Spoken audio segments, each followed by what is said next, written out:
Саламатсыңар, урматтуу 6 класс. Бүгүн силер менен кыргыз тил сабагын өтөбүз. Кыргыз тили жана адабият мугалими мен Насибали кызы Шайыргүл. Анда эмесе сабагыбызды баштайбыз.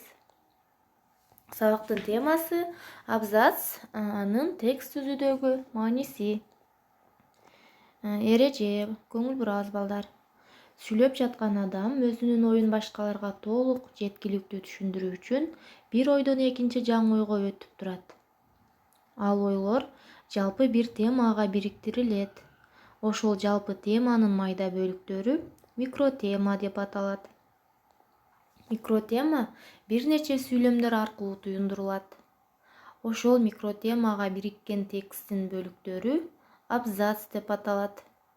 Ал эми тема бир нече микротемадан турса, текст эреже катарында бир нече абзацтан турат.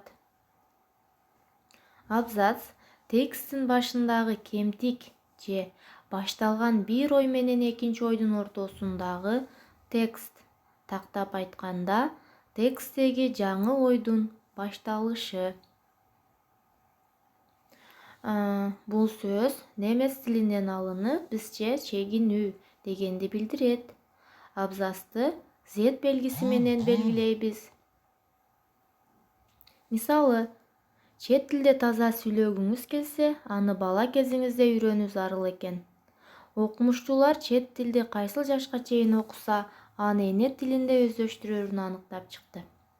Айталы, балаңыз англис тил грамматикасын ошол улут өкүлүндөй билсин десеңиз, бала 10 жашка чейин тилди окуп башташы өтө маанилүү дейт окумуштуулар. Демек, бул текстте 2 абзац турат, Бул текст Гапар Мадаминов агайыбыздын «Ата-энелер сиздер үчүн» деген китебинен алынды. Экинчи эреже. Текст сыяктуу эле абзацында башталышы, өнүгүү жана бүтүшү болот. Мисалы, бул арада антип-минтип жатып, кыш да кирип келди. Бул абзацтагы окуянын башталышы. Суук түшкүчө дөбөнүн этегинде аккан таштак сууну кол кармашып кечип жүрдүк. Абзацтагы окуянын өнүгүшү. Кийин шыйрак какшап, майда балдар чыдагыс болгондо, Дүйшөн алардын бирин жонуна мингизип, бирин колуна көтөрүп өтүп жүрдү. Бул болсо абзацтагы окуянын бүтүшү. Бул Чыңгыз Айтматовдун биринчи мугалим повестинен алынды. Үчүнчү эреже. Абзац өзүнө бир нече сүйлөмдөрдү камтыйт. Кээде бир сүйлөм менен да түзүлүшү мүмкүн.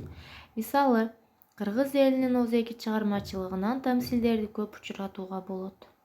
Тоголок Молдонун тамсилдери кыргыз тамсил жанрынын пайда болуп өнүгүшүндө чоң мааниге ээ.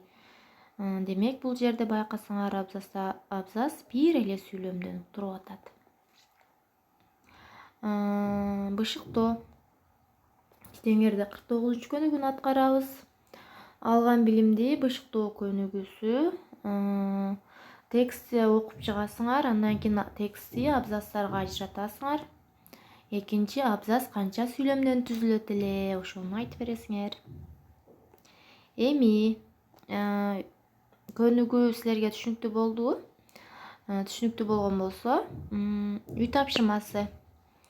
Өзүңөр каалаган темада чакан текст түзөсүңөр. Ал канча абзацтан турду силер түзгөн текстиңер? Эмне үчүн текстте абзац колдонулат экен? Ошолорду айтып бергиле. Анда тапшырма түшүнүктүү болгон болсо,